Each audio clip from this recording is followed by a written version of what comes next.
Buenas noches, es el 27 de junio del 2014 y nos acompañan para nuestra conferencia regular de los viernes. Es viernes en la noche. Mi nombre es Matthew Ogden. El señor LaRouche no nos acompañará hoy debido a que se está recuperando, pero me acompaña en el estudio Dennis Small de Executive Intelligence Review y también de Cody Jones del equipo científico LaRouche PAC.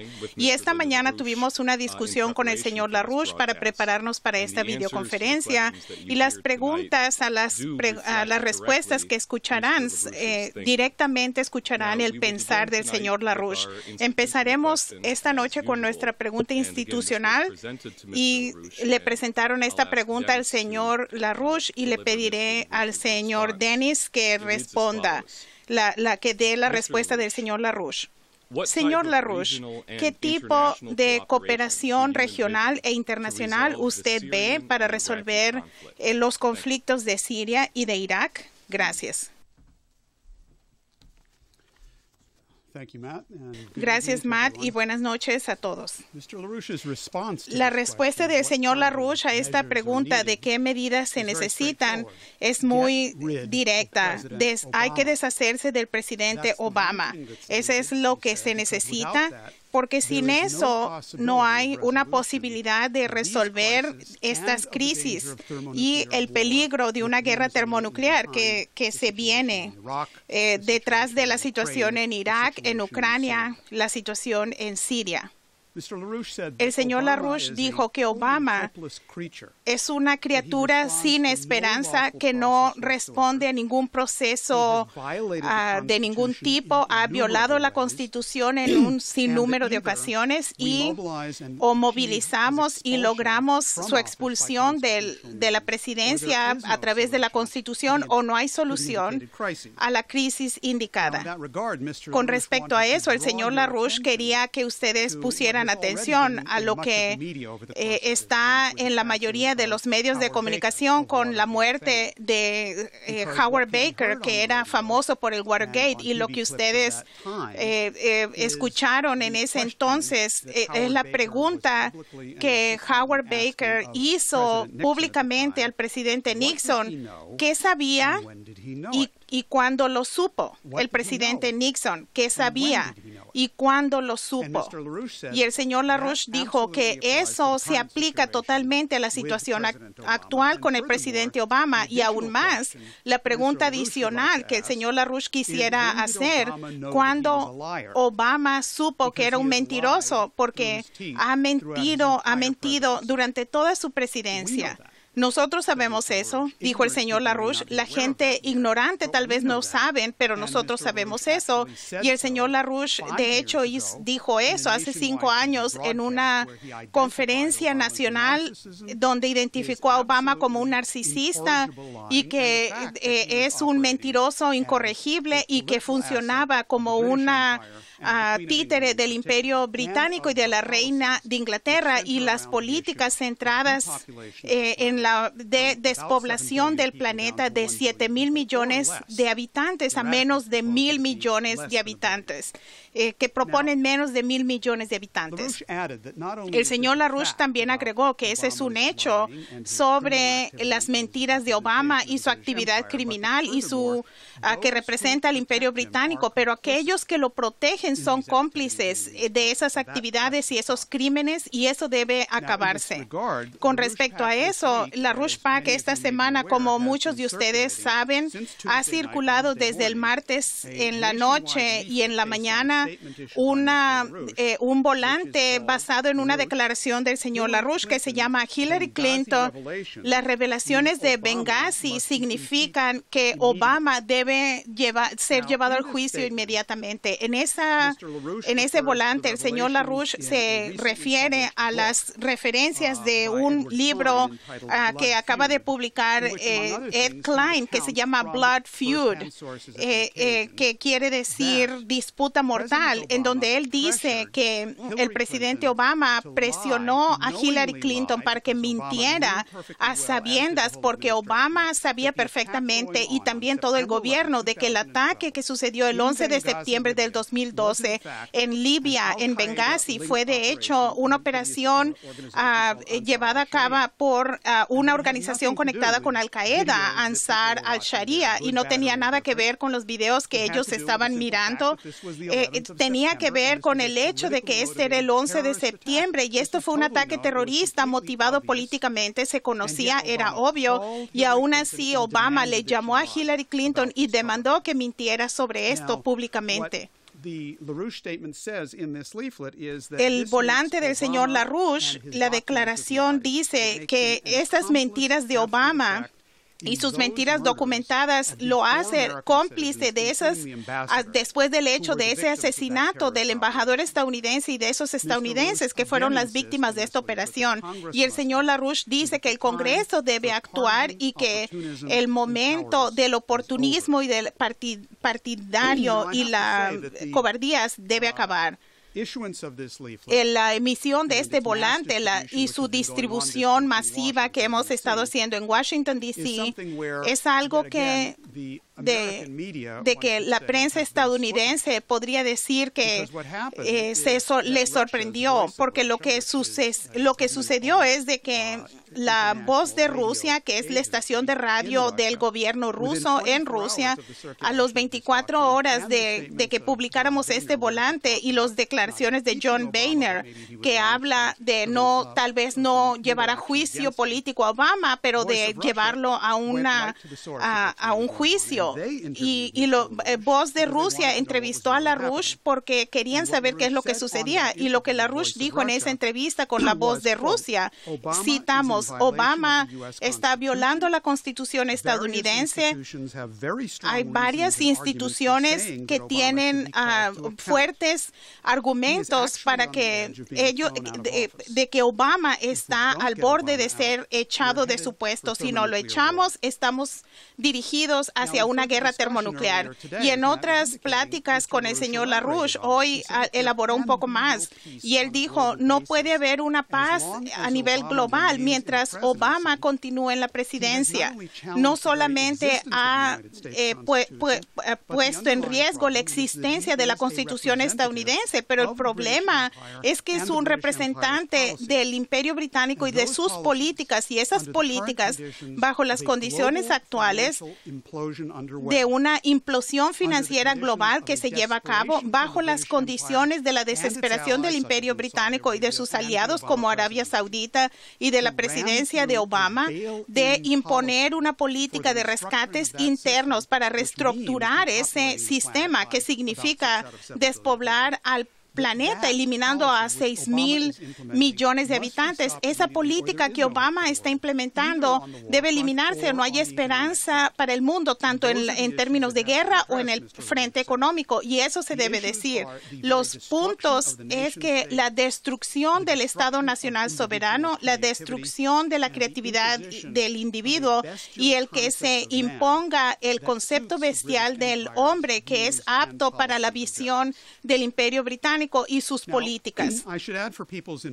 También quiero agregar para que la gente sepa que además de las revelaciones de Ed Klein en su libro que se llama Disputa Mortal, el Blood Feud, también ha sucedido en esta semana y en la semana pasada un golpe más profundo contra Obama, encabezado por LaRouche PAC, pero también tiene proporciones que no habíamos visto en mucho tiempo y que hace que la situación esté en su momento. Por ejemplo, la Corte Suprema de Estados Unidos votó 9-0 de que lo que Obama ha hecho con respecto a sus nombramientos durante los recesos viola la Constitución. No solamente él aprovechó de esta situación, pero él anunció que él era quien podía dirigir cuando el Senado estaba en receso. Congreso, no era el Senado. Si el Senado se fue por 3 días, Obama podía decir que estaban en receso. Si se iban al baño, él decía hay un receso. Y Obama, el que él dijera eso, viola la Constitución, que él determina lo que de hecho son los derechos de la rama legisladora. Pero también está el punto de declarar la guerra. Y Obama ha declarado y ha vuelto a declarar esta semana en una carta que le escribió al Congreso de que la rama ejecutiva y Obama se ven a sí mismos como que ya tienen la autorización para lanzar otra guerra en Irak en este momento del tipo que lo detuvieron en Siria y que no lo detuvieron en Libia, pero esto nos llevaría a un enfrentamiento global. Y hay mucha oposición a esto, especialmente e importante entre los demócratas. Por ejemplo, el senador Tim Kaine de Virginia escribió un artículo en el Washington Post en donde dice que Obama, si quiere ir a la guerra, tiene que pedir el consentimiento al Congreso. Y cuando le hicieron la pregunta que estás en contra de lo que Nancy Pelosi y otros líderes del Partido Demócrata dicen, Tim Kaine dijo, yo estoy en desacuerdo con Pelosi porque lo importante no es la política partidista, sino la Constitución de Estados Unidos, que no puede ser más claro en esto. Y en esto el senador Kaine está totalmente correcto. No solamente estas declaraciones visibles, pero también hay otros sucesos muy importantes en los servicios de inteligencia y militares que juegan un punto clave en derrotar y en detener la guerra que Obama quería lanzar contra Siria el año pasado. Y esto salió a relucir y que se hizo público que funcionarios veteranos del gobierno de Obama de inteligencia sí informaron al Congreso y a la Casa Blanca que en Irak había una ofensiva inminente que venía del grupo EEIS y sus aliados sunitas. No dijeron esto, pero yo voy a decirlo, estaban promovidos por el Imperio Británico. Ellos dijeron que se tenía que tomar acción inmediatamente sobre esto. También tenemos informes de nuestras fuentes de que había un memorándum de la inteligencia de defensa del Senado que también el año pasado informó de lo mismo, y aún así John Kerry se atrevió de ir a la prensa en Estados Unidos y anunció que lo que pasa en Irak es algo que nadie pensó que podía suceder, que sucedería. Esto es tan creíble como lo que salió después del ataque en Benghazi. Se sabía y se mintió, y está sucediendo, y lo que ahora sucede en Irak se sabía y están mintiendo. Y si no se detiene, y si las medidas no se toman inmediatamente, y si la Constitución no es el documento que funciona en Estados Unidos, por lo menos vamos a tener el tipo de tragedia en Irak que va a hacer que lo que sucedió en Benghazi parezca algo pequeño en términos de las vidas que se pierdan.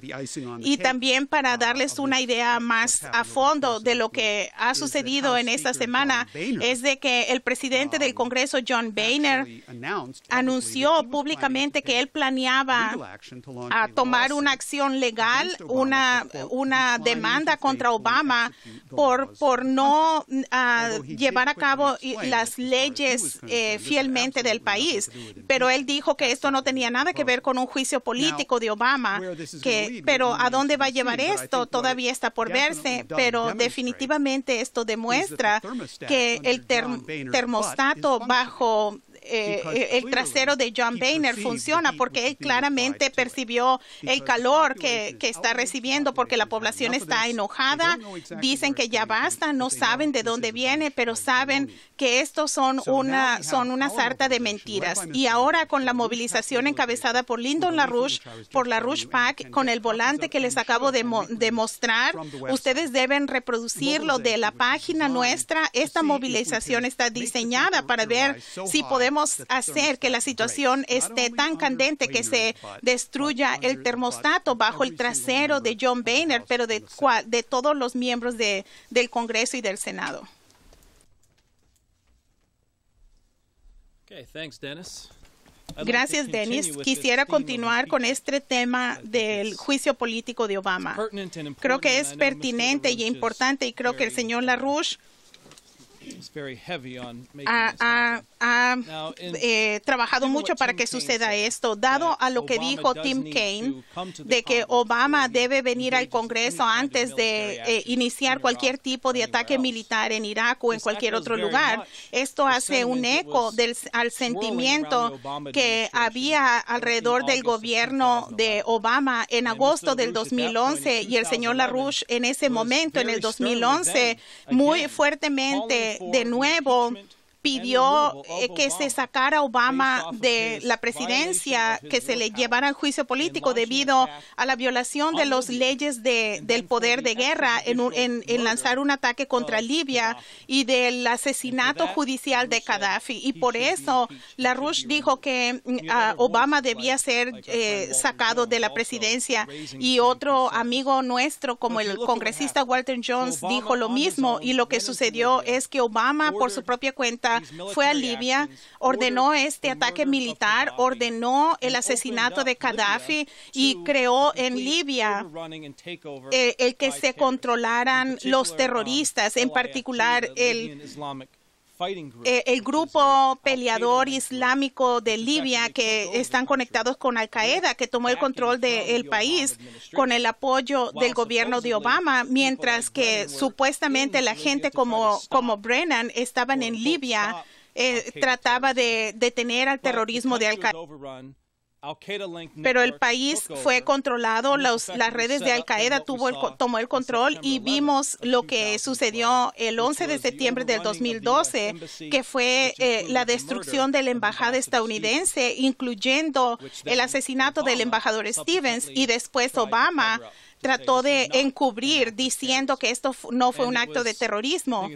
Y creo que fue en ese momento, sería importante presentar las citas del libro de Ed Klein sobre lo que Hillary Clinton dijo o pensó sobre ese periodo, cuando fue el ataque en la embajada, en el consulado de Benghazi, Libia, y la complicidad de Obama en encubrir la verdad. Esta es una cita del libro de Ed Klein que se llama Blood Feud, Disputa Mortal, y se hace referencia a la llamada que recibió Hillary Clinton a las 10 de la noche, el 11 de septiembre del 2012, cuando Hillary Clinton recibió la llamada del presidente Obama. Ella era una de los funcionarios más informada en el desastre que sucedía en Benghazi, y sabía que el embajador Stevens y un funcionario de comunicaciones estaban muertos, y el ataque que se lanzó bien coordinado contra la CIA causó la muerte de 2 más estadounidenses. Ella no tuvo la duda de que un ataque terrorista se lanzó contra Estados Unidos en el aniversario del 11 de septiembre. Sin embargo, cuando Hillary Clinton tomó el teléfono y escuchó la voz de Obama, se dio cuenta que el presidente tenía otras ideas. A menos de 2 meses antes de la elección, él todavía alardeaba que había destruido a Al-Qaeda, y si sabía la verdad sobre Benghazi, destruiría ese argumento. Y Hillary quedó asombrada cuando el presidente habló sobre el ataque en Benghazi. Uno de sus principales asesores legales dijo en una entrevista que Obama quería que Hillary dijera que el ataque era debido a una manifestación espontánea, debido a un video en la internet que difamaba al profeta Mahoma. El asesor continuó diciendo, Hillary le dijo a Obama, señor presidente, esa historia no es creíble. Entre otras palabras, es el hecho de que el ataque ocurrió el 11 de septiembre. Pero el presidente fue insistente y le dijo, Hillary, quiero que saques un boletín del Departamento de Estado. Y después de eso, Hillary Clinton le llamó a Bill Clinton, que estaba en el departamento de la biblioteca presidencial en Little Rock, y le dijo lo que Obama quería hacer. Y ella le dijo a Bill Clinton, me enferma esto. Y la historia no va a ser creíble. Y Hillary Clinton dijo, lo sé, le dije eso al presidente. Es una historia imposible, dijo el presidente Bill Clinton. No puedo creer que el presidente quiere decir que no fue terrorismo, pero parece que Obama no va a permitir que nadie diga que hubo terrorismo bajo su vigilancia. Y los asesores legales de Hillary Clinton me dieron más detalles y ellos discutieron sobre varios escenarios, incluyendo la idea de que si Hillary renunciaba, hasta consideraron la renuncia de Hillary Clinton, pero tanto Bill Clinton como Hillary Clinton llegaron a la conclusión de que no era realista el que ella renunciara, porque afectaría las chances de Obama de reelegirse y no la perdonarían. Y Hillary todavía estaba pensando en ser candidata a la presidencia en el 2016 y tanto su futuro político como el de Obama estaban en riesgo. Tanto Hillary como Bill Clinton no vieron una salida. Y también, como vimos, como decimos en el volante que Dennis hizo referencia de Lyndon LaRouche, de que las revelaciones de Hillary Clinton sobre Benghazi significan que Obama debe ser enjuiciado. Y LaRouche PAC sí confirmó que de varias fuentes, y incluyendo una que tenía información de primera mano del ataque del 11 de septiembre del 2012, que la llamada entre Obama y Hillary Clinton es real, y hemos confirmado que es la verdad. Y de hecho esto hace muy claro que Obama es cómplice en el encubrimiento de lo que sucedió el 11 de septiembre del 2012. Y para agregar qué es la historia de lo que sucedía en Benghazi, a medida que es más clara y porque han surgido otras revelaciones, es el hecho de que Benghazi se usaba como una zona para contrabando de armas y se almacenaban en Libia y se mandaban a Siria.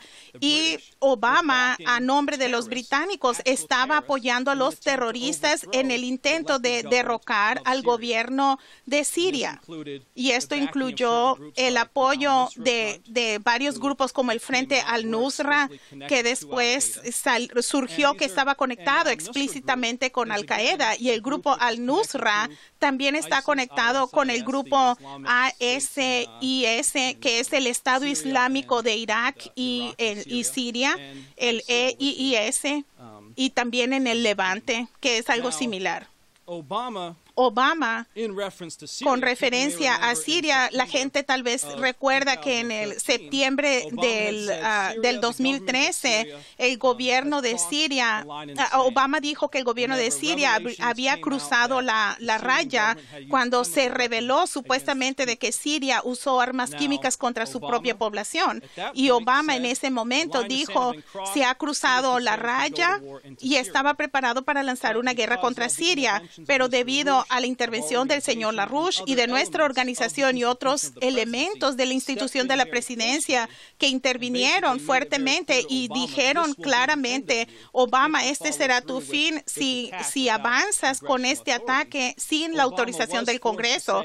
De esa manera, Obama se vio obligado a decir que iría al Congreso para buscar la autorización del Congreso para llevar a cabo operaciones contra Siria, y se suspendió y encontraron una solución diplomática, y después resultó que quienes usaron las armas químicas probablemente las usaron los llamados rebeldes, no fue el gobierno. Ahora decimos, como resultado del ataque sobre Libia y el que se hayan mandado las armas hacia Siria, y esto está afectando también a Irak. De otra manera, hay estos soldados de este grupo que estaban en Siria, ahora son los que están llevando a cabo las acciones militares en Irak para derrotar y destruir al gobierno de Irak y creando más caos y más terrorismo, y al papel de Al-Qaeda en Irak, a lo que Obama responde diciendo, a lo mejor tenemos que atacar a Irak. Estoy estoy dispuesto a hacer una intervención belicosa en Irak, y también dice, no necesito venir al Congreso para pedir una autorización de un ataque militar. Tal vez lo haga, pero no lo necesito. Y hay estos sucesos en los que Obama está al centro, que claramente muestran la necesidad de que se le tumbe a Obama. Y pienso que para el televidente común que tal vez piense, sepa de política, como cuando ve un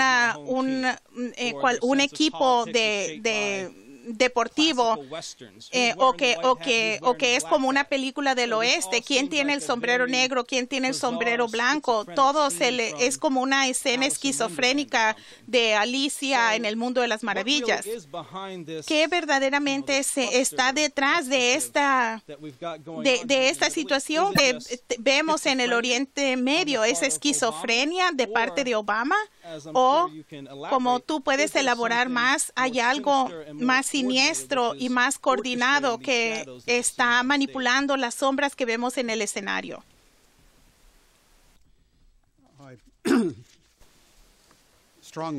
Yo sospecho que ninguno de nuestros televidentes son comunes. Yo sospecho que no son comunes, porque lo que tenemos que hacer es no es lo que la gente común piensa que se debe suceder. Para entender lo que sucede como si fuera un evento deportivo, no es así. Obama nunca va a...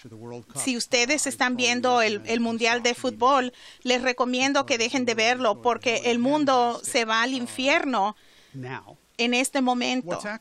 Lo que está detrás de esto, este arco que describiste de Libia a Siria a Irak, es una intención unificada del Imperio Británico para llevar a cabo un enfrentamiento termonuclear entre Estados Unidos por un lado y Rusia y China por el otro lado. El señor LaRouche dijo esto desde el momento que se dio a conocer el asesinato de Gaddafi. Él volvió a insistir que eso es lo que estaba detrás del ataque contra Siria y el intento de un cambio de régimen violento, y también de nuevo lo insistió sobre lo que está sucediendo en Irak, y es lo que está detrás de la política británica de desatar guerra irregular, las revoluciones de color justo en la frontera con Rusia, como en la situación de Ucrania. Es una intención muy cínica, unificada, británica, que es desatar una guerra. Y tenemos una situación, como dijiste, este día dijo de que el grupo en Irak está usando las armas que Estados Unidos dio a los rebeldes de Siria.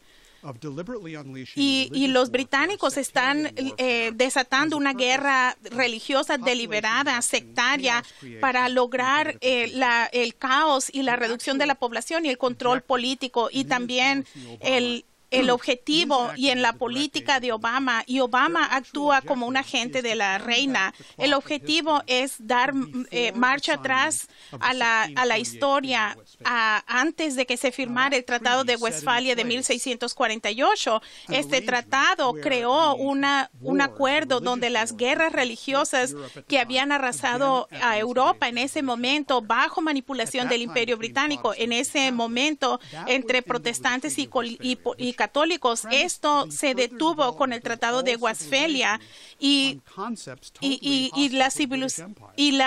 creó las condiciones en donde se crearon las naciones soberanas y basadas en el contexto de que lo que las naciones deben hacer como el individuo es promover el bienestar del otro, que debía crearse un orden donde los problemas del pasado que estaban definidos por la guerra religiosa no se iban a resolver de esa manera, y en lugar de eso iba a crearse un nuevo marco, un nuevo mundo creado basado en el concepto del hombre, este concepto de la sociedad y de la economía una que está en efecto creciendo.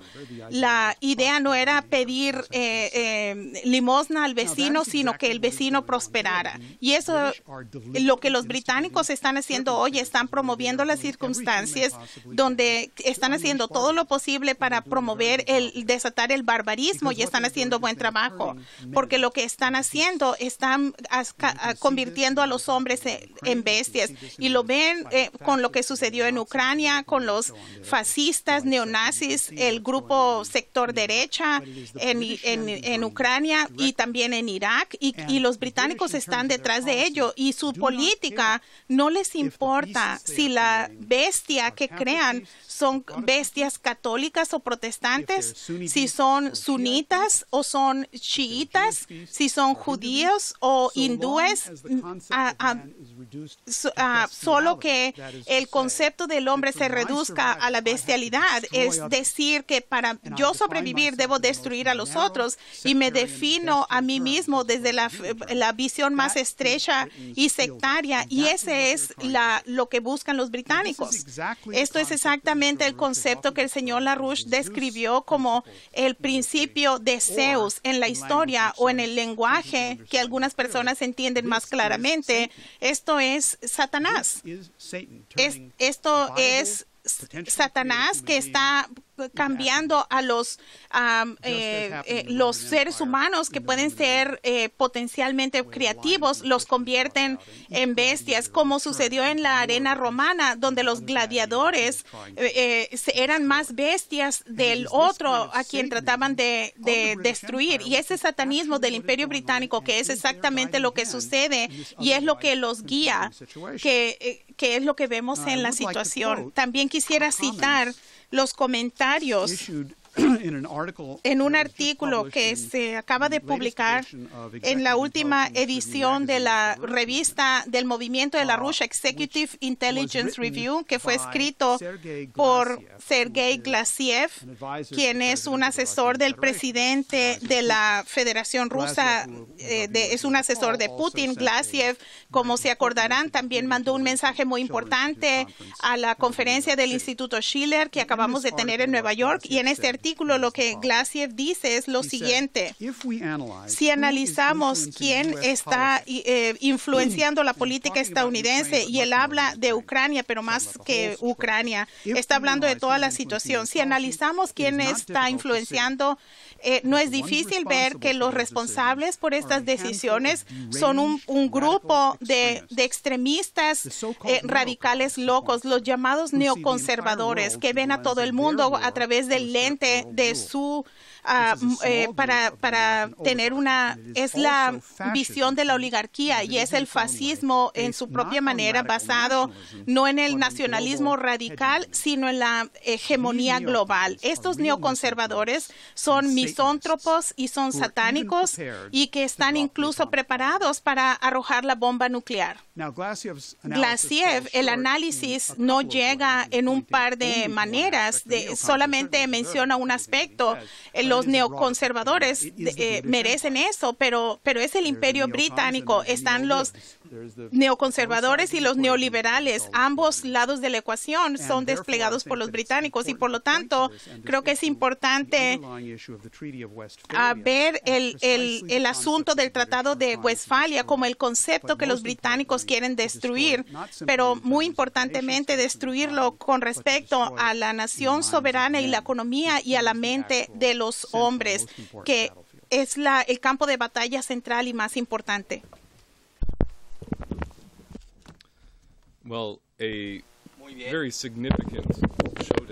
Ahora, en esta pelea se está llevando a cabo una pelea muy importante en Argentina.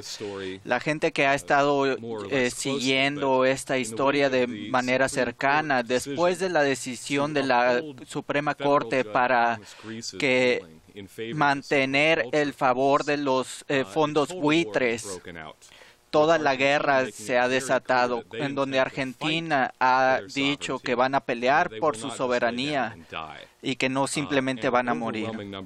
Y toda una cantidad de países han tomado el lado de Argentina.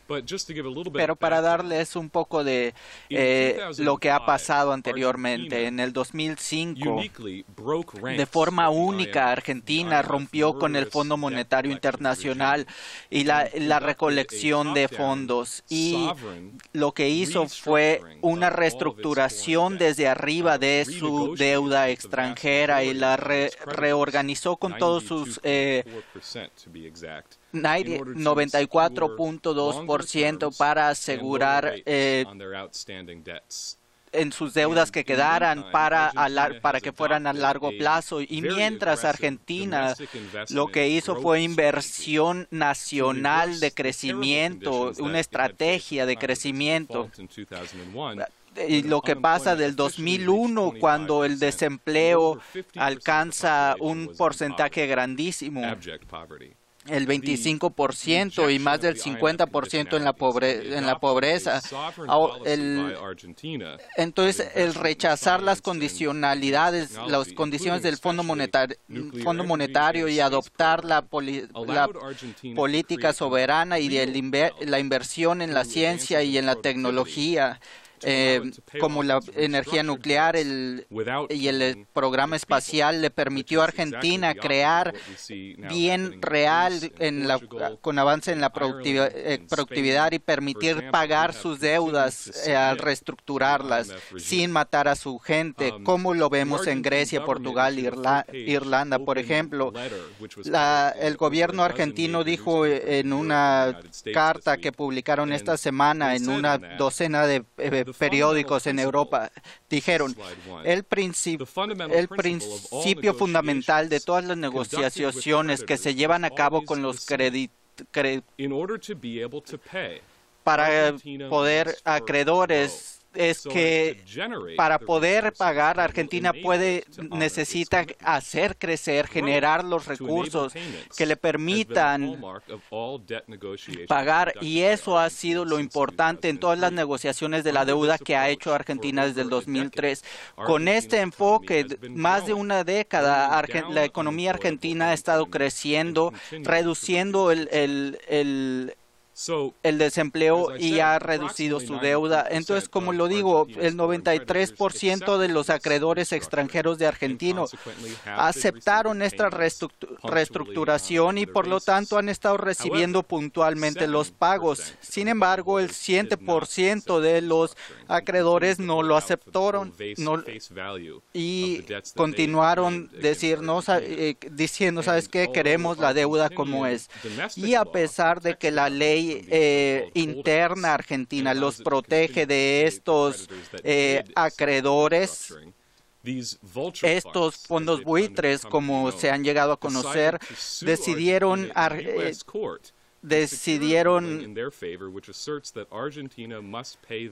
y les pidieron que Argentina les pagaran completamente con una demanda con $15,000 millones, que es más del 50% de las reservas extranjeras de Argentina. Esta es una violación de la soberanía nacional argentina. Además, amenaza con llevar a Argentina de nuevo al default, ya que los activos que tienen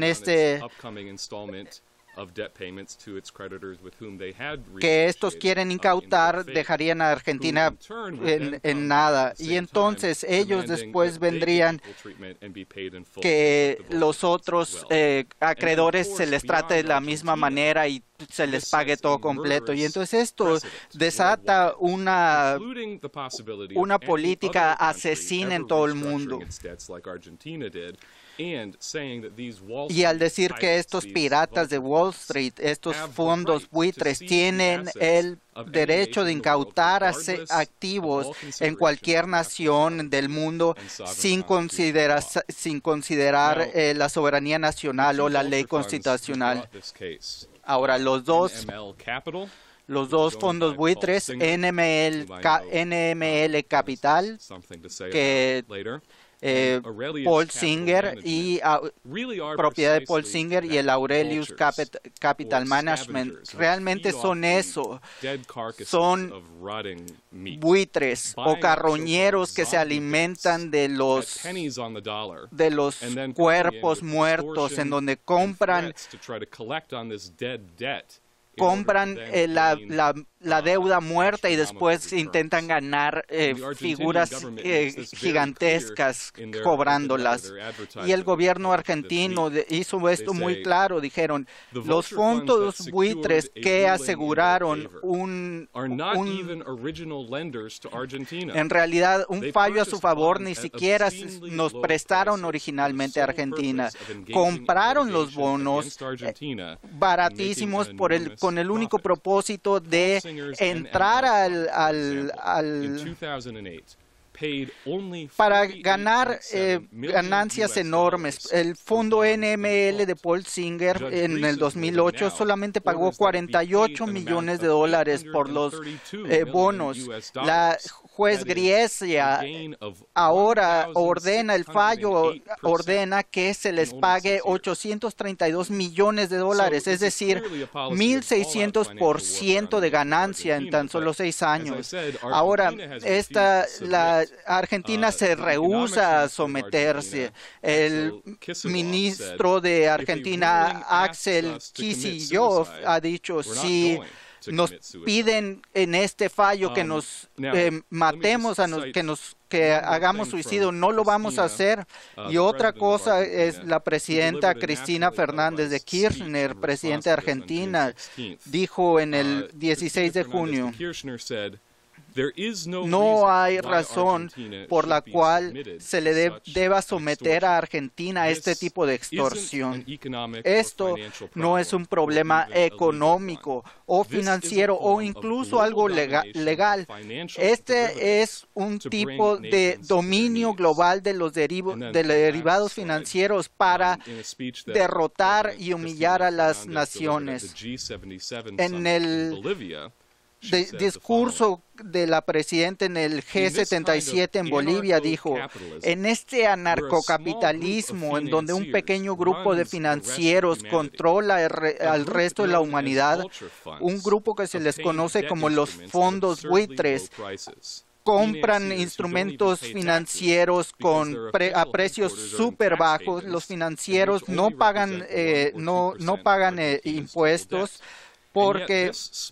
Y este pequeño grupo está poniendo en riesgo no solamente a argentinos, sino en realidad lo que se ve es que todo el sistema financiero internacional y el sistema económico internacional, más que el financiero. Este es el capitalismo financiero y la aparición de lo que son los derivados financieros, lo que esto empezó a generar o lo que la gente creía que estaban generando el dinero sin pasar por el ciclo de la producción de bienes y servicios, lo cual es imposible y de forma obvia genera ganancias altas astronómicas y dinero ficticio. Ahora creo que lo que indicó Cristina aquí es algo importante que ha dicho LaRouche. El fraude de todo el sistema de Wall Street, de los derivados y el dinero ficticio, y el hecho de que el dinero no tiene ningún valor intrínseco aislado de la productividad física real, y el intento de la oligarquía financiera internacional para destruir la soberanía de las naciones. El señor LaRouche declaró el pasado lunes que el asalto ahora en Argentina es idéntico a la política de rescate y el rescate interno que la ciudad de Londres y Wall Street están forzando en las naciones en todo el mundo. Así que mi pregunta sería, ¿cuál es la intención subyacente detrás de esta política y cómo la detenemos? Esta es la política de rescate interno. Esto es la política de los británicos que intentan no solamente ir por la deuda, porque en realidad no les importa una reorganización de la deuda. Lo que ellos están haciendo es tomar el control del territorio, el petróleo argentino y destruir la productividad, las capacidades productivas argentinas para mantener esta pequeña porción del sistema mundial. Después de lo que pasó en Chipre, en la Rushback, en donde se les llevó, se les robó los fondos a la población en Chipre. Ahora se le está pasando, están intentando hacer el templete argentino para reproducirlo en el resto del mundo. Entonces la presidenta de Kirchner dice, la responsabilidad de la Corte en los Estados Unidos en los que apoyaron a estos fondos buitres lleva hasta la puerta del gobierno de los Estados Unidos. En efecto, Argentina no mencionaron a Obama, pero lo que dijeron es que los Estados Unidos ahora son los responsables por la destrucción del sistema financiero que está a punto de suceder ahora. Como resultado de esto, lo que estamos viendo es que se escoge el papel sobre la vida humana, y la discusión con LaRouche fue esta. No hay tal cosa como los derechos de propiedad que tenga alguna validad sobre los derechos de un humano existir. Y veamos los argumentos de cómo tenemos que proteger la propiedad. Ahora, creo que hubo una discusión de ese tipo en la guerra civil en los Estados Unidos, en donde se les consideraba a los esclavos propiedad, parecidos a los argumentos de los capitalistas aquí. Ahora veamos otro argumento. ¿De qué se trataba esto del partido del té? ¿Quién tenía el té? ¿Realmente los británicos tenían propiedad sobre el té, sobre nosotros, para crear una nación soberana? Ahora, ¿sobre qué es lo que se puede hacer para poder discutir esto? Porque la discusión es ridícula ya. Esto de la Suprema Corte de Justicia. Hemos tenido discusión con gente y nos dice, ¿pero qué podemos hacer desde el lado judicial? Lo que la rama judicial puede hacer es seguir la Constitución, y lo más simple y fácil para detener esta decisión es pasar la ley del Glass-Steagall. Y si se pasa Glass-Steagall, todos estos capitales ML van a entrar a la categoría de ilegales, y hay muchas cosas que el Congreso puede hacer. Ahora aquí, lo importante es el Congreso. Esto no es un problema argentino en sí. Aquí, entonces, pueden ver esta gráfica. Esta es la totalidad de los agregados financieros en el mundo. Todos los acciones y los derivados. El rojo es el derivado.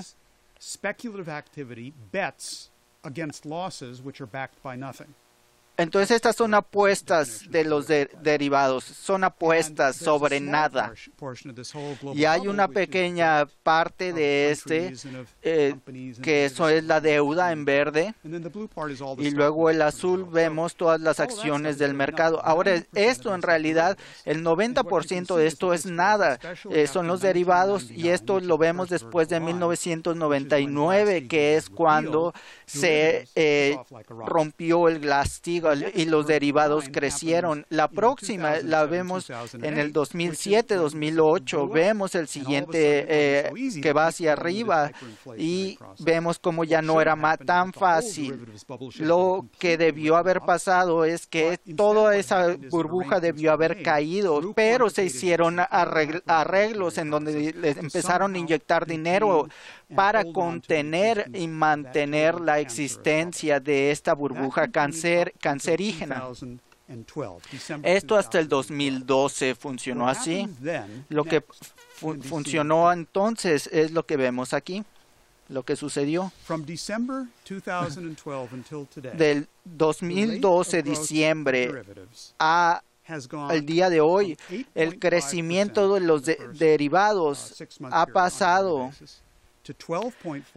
a un 12.4%, a un 19% en los derivados.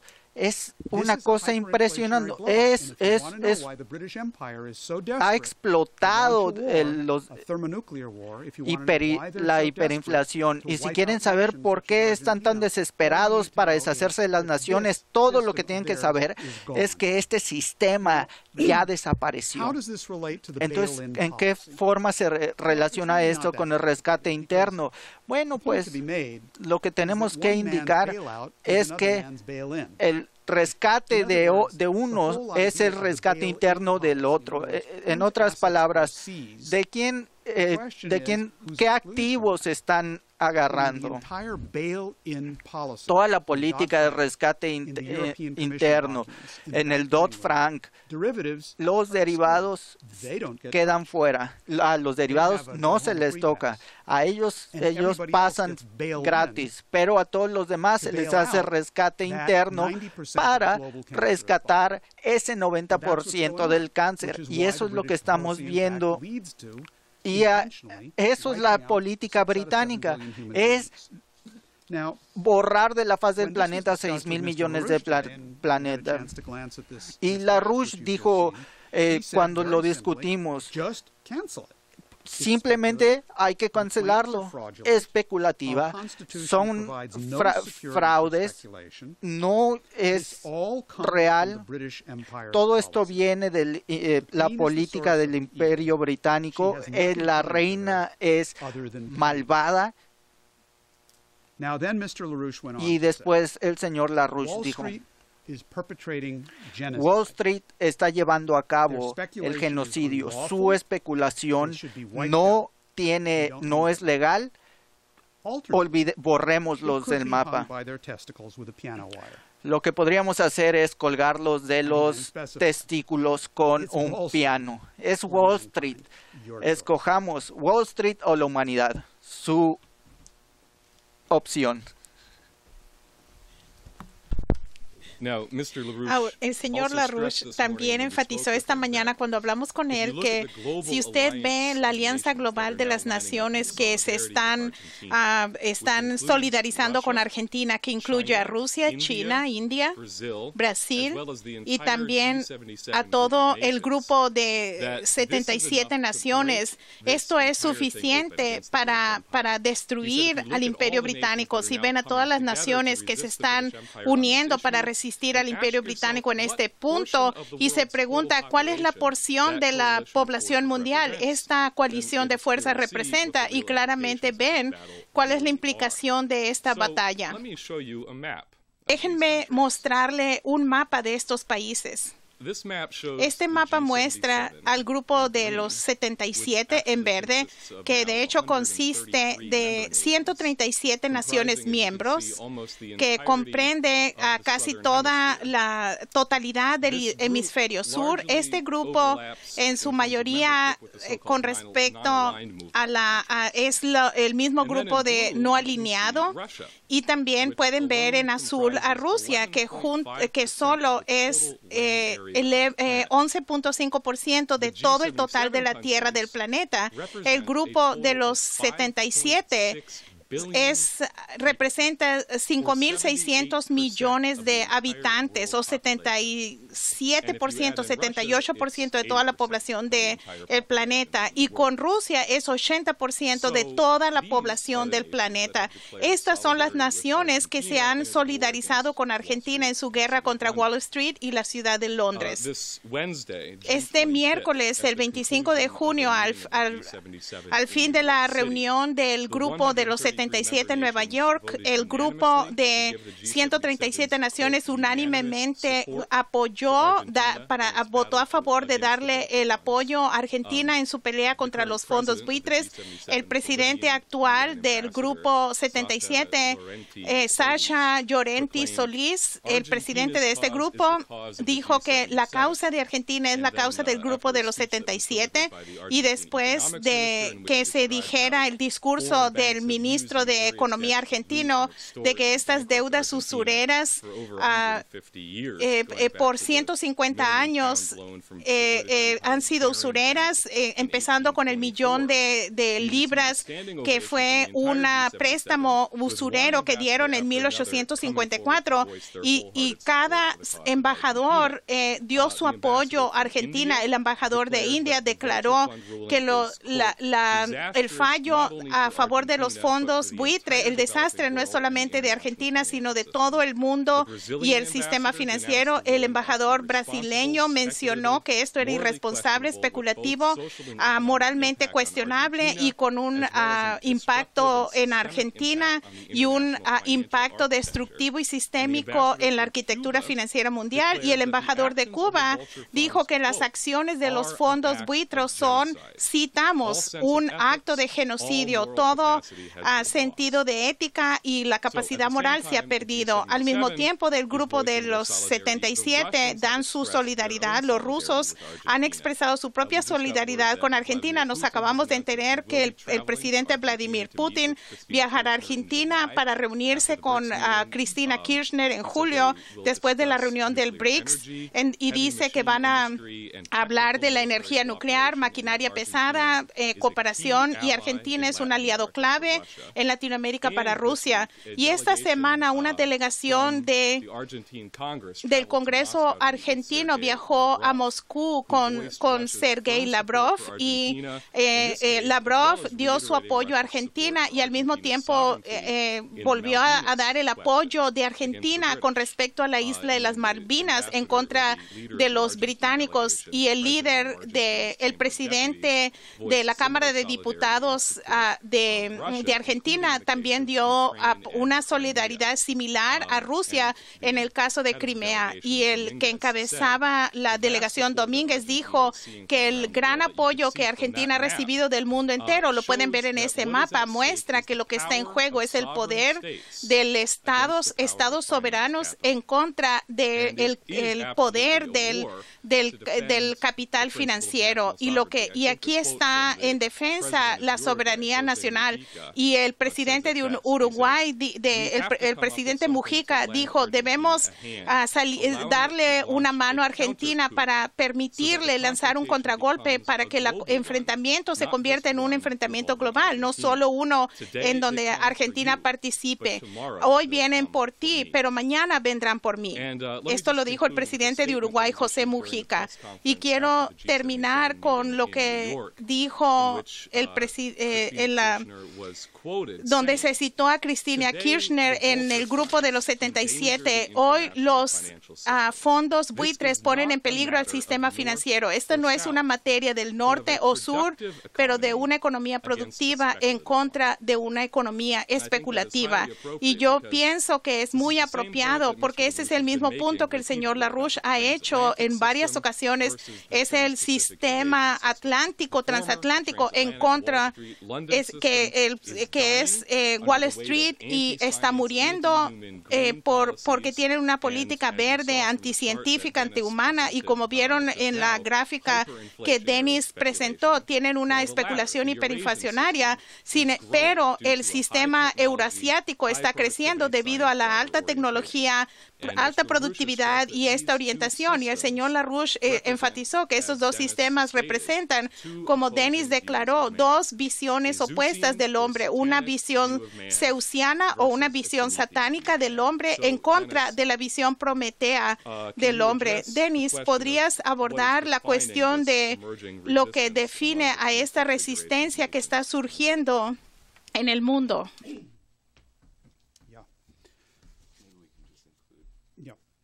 Sí. La solidaridad es muy buena, pero no es suficiente. No va a funcionar. Si se limita a la solidaridad, va a darle una patada al tablero y reemplazar la política actual con una política alternativa, y es donde está la cuestión de LaRouche como una cuestión central en la situación estratégica. La conexión entre Argentina y Putin y las naciones que comprenden el grupo BRICS es muy importante, porque Rusia no le extraña la guerra económica, y ha habido una gran discusión dentro de Rusia en este momento sobre las políticas que se deben adoptar para no solamente defender a Rusia, pero reemplazar al sistema con uno nuevo. Ese es el tipo de discusión que Argentina también está iniciando con sus discusiones aquí y lo que ha sucedido aquí. Y la reunión entre Argentina y las otras naciones en Brasil, del grupo de los BRICS en Fortaleza en julio, en el 15 de julio, va a ser muy interesante por la visita subsecuente no solamente del presidente Putin, pero también el presidente de China, Xi Jinping, que visitarán ambos Argentina. Así que se va a discutir bastante, que no lo vamos a ver en los titulares de la prensa, pero va a ser la cuestión seria de qué es lo que con qué vamos a reemplazar esto. Y el punto es muy directo, y cuando hablamos con el señor LaRouche esta mañana, él dijo, disculpen, lo que sucede ahora es que Sudamérica en su totalidad está del lado de Argentina. El Papa también apoya a Argentina. Rusia también va a resistir, eso lo han dicho claramente. China va a hacer lo mismo. Así que Wall Street, dijo el señor LaRouche, es un gran problema. ¿Qué van a hacer? Van a tomar este enfrentamiento como el juez Griesa y la Corte Suprema y el gobierno de Obama y el Imperio Británico. Lo van a hacer bien, dijo el señor LaRouche. ¿Qué van a hacer? ¿Declarar la guerra a toda Sudamérica, Rusia y China? La estrategia que guía lo que es la respuesta a esta ofensiva imperial británica es el programa de LaRouche de 4 puntos, o las 4 leyes que él propuso que se requieren no solo dentro de Estados Unidos, pero internacionalmente también. Y quiero identificar brevemente, ustedes deben y pueden leerla en nuestra página. Primero, debemos tener reinstaurar la ley Glass-Steagall. Y aquí, de nuevo, como en todas las medidas de LaRouche, es simplemente una ley y el principio constitucional estadounidense aplicado. Eso es lo que fue Glass-Steagall, y se introdujo bajo la presidencia del presidente Franklin Roosevelt. El punto número 2, establecer un banco nacional del tipo que fue establecido por Lincoln con la política de la emisión de moneda de papel, greenbacks. Número 3, usar ese banco nacional para crear un sistema de crédito funcional que emite crédito únicamente y exclusivamente por el propósito de proyectos económicos que desarrollan los poderes productivos del trabajo. Eso exactamente fue especificado por Alejandro Hamilton. Y el cuarto punto que LaRouche identificó, debemos tener una economía basada en la energía de fusión termonuclear para avanzar con la ciencia tecnológica que se requiere. Aunque el presidente Kennedy no presentó el concepto que LaRouche, es más o menos lo mismo con respecto a lo que fue su concepto de NASA y la política. Así que el programa de 4 puntos de LaRouche es una solución única a la crisis global. De hecho, está resonando con el principio constitucional que guió a Estados Unidos, representado por 4 políticos principales: Franklin Roosevelt, Lincoln, Hamilton y el presidente Kennedy. ¿Y cuál es el asunto subyacente en esto? Mencioné el Tratado de Westfalia, porque pienso que nos da cómo accesar cuál es el punto subyacente. Mucha gente han dicho que se conoce a la sociedad por cómo trata a sus prisioneros, a los enfermos y a los ancianos. Creo que hoy podemos decir, y ese es el punto, que tanto Lyndon LaRouche y su esposa Helga Sepp LaRouche han enfatizado en varias ocasiones. Podemos conocer el carácter moral de la especie humana por la forma en que tratamos a África. Déjenme decirles sobre Paul Singer, el dirigente del fondo especulativo NML Capital, porque él empezó a atacar a los africanos, por ejemplo, a la República del Congo, donde compró la deuda de $3 millones. Esto fue absolutamente una deuda que era una deuda zombie, que no tenía función, que era carroñera, y después fue a través de extorsión, obligó al gobierno de la República Democrática del Congo pagar $100 millones en $3 millones que invirtió, y eso se le adjudicó en ese gran centro de ley internacional de las Islas Jersey. Y no me refiero a Nueva Jersey, sino a las Islas Jersey británicas. Y lo que Singer es un gran recaudador de fondos principal de los republicanos en el Congreso. Esto se debe mantener en mente. Pero uno de otros fondos han demandado a África y demandaron que los fondos que África recibió para resolver el problema del SIDA no se utilizara para eso, sino se pagara a los fondos especulativos. Inclusive los esclavistas de Estados Unidos durante el periodo de la Guerra Civil no iban a salir con eso. A lo mejor sí, pero es lo mismo.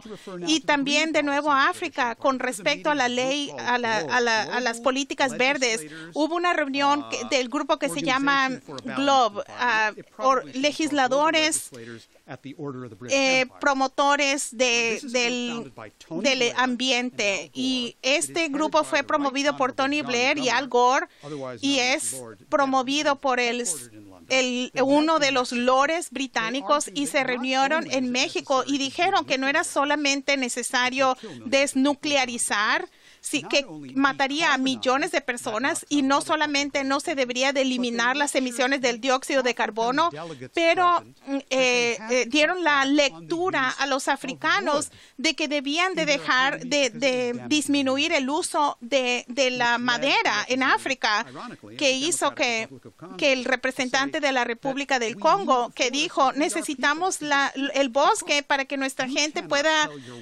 cocinar, no puedes decirle a tu esposa dejar de usar la leña y no proveer una energía alternativa. Esta es la llamada economía, la llamada ciencia, la moralidad del Imperio Británico. ¿De dónde viene? Hablemos de alguien que se llama Thomas Hobbes. Thomas Hobbes escribió un libro muy importante del Leviatán en 1651, es decir, 3 años después de que se firmara el Tratado de Westfalia. Thomas Hobbes no les gustaba perder, y el Imperio Británico, y lo querían revertir este proceso. Así que lo que hace Thomas Hobbes es que presenta este concepto del mundo del Imperio Romano aristotélico, es decir, que el ser humano no es nada más que un ser humano que lo gobierna su percepción sensorial. Hobbes dijo, no hay concepción en la mente del hombre que no sea al principio, ya sea de manera total o en parte, que haya sido concebido por los órganos del sentido. Entonces, esto lo lleva al concepto de cómo se debe organizar la sociedad. Entonces, lo vemos en la siguiente cita. Durante el tiempo en que los hombres viven sin un poder común que los mantengan en el temor. Están en esas, es decir, el leviatán. Necesitas un leviatán, necesitas un dictador, porque si no, no vas a saber qué hacer. Entonces, durante el tiempo que necesitas un poder común, están en una condición de guerra, y tal guerra es la de todo hombre contra todo hombre. Esta guerra es de todos contra todos, es también consecuencia. Es decir, que nada puede ser injusto. Las nociones de lo justo, injusto, lo bueno, lo malo, no tienen lugar. ¿Y esto qué quiere decir en términos del individuo?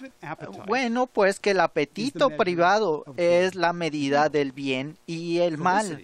La felicidad es un progreso continuo del deseo de un objeto al siguiente. Ahora hay alguien más que me acuerdo dijo algo parecido, que era un aliado de Thomas Hobbes. Es una persona que dijo, todo hombre tiene su precio. Ese es Satanás.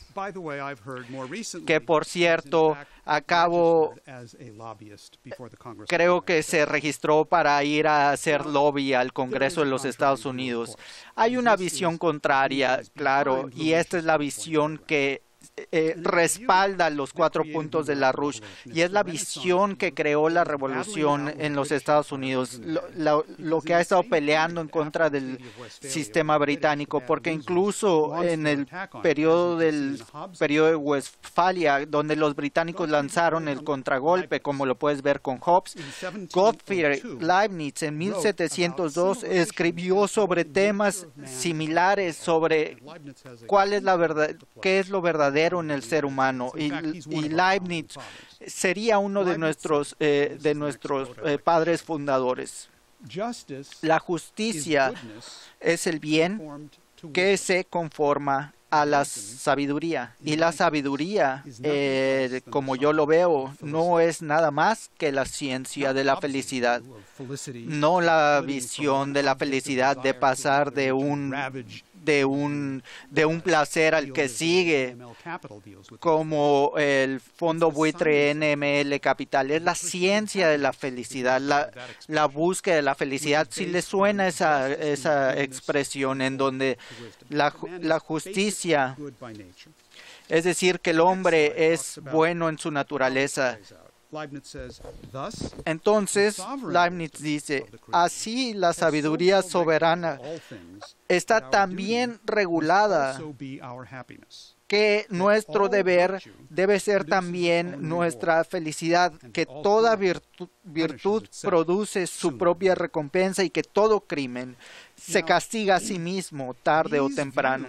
Entonces, estas visiones de Leibniz son los conceptos que fundaron los Estados Unidos de América. Están dentro de nuestra Constitución, se ve en la colonia de la Bahía de Massachusetts, se ven dentro de la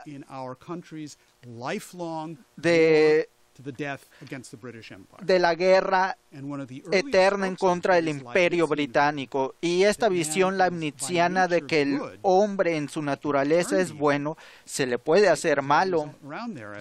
Satanás siempre está rondando pero su naturaleza es buena porque tiene la razón creativa, y esa razón le permite el libre albedrío de ser moral o inmoral, pero puede ser moral. Y una de las expresiones más puras vienen de Cotton Mather, que en sus ensayos para hacer el bien del 1710 dice, es un honor invaluable hacer el bien. No tiene placer comparable. Una persona se puede ver a sí mismo como digno y gratificado por Dios cuando se les pone la oportunidad de hacer el bien en sus manos. Debe de abrazar la oportunidad con entusiasmo y responder a ese gran fin. Así que esa es la visión que tenían los padres fundadores, pero Mather también tenía muy claro otro asunto que creo me gustaría subrayar este punto en el webcast. Mather también dijo lo siguiente: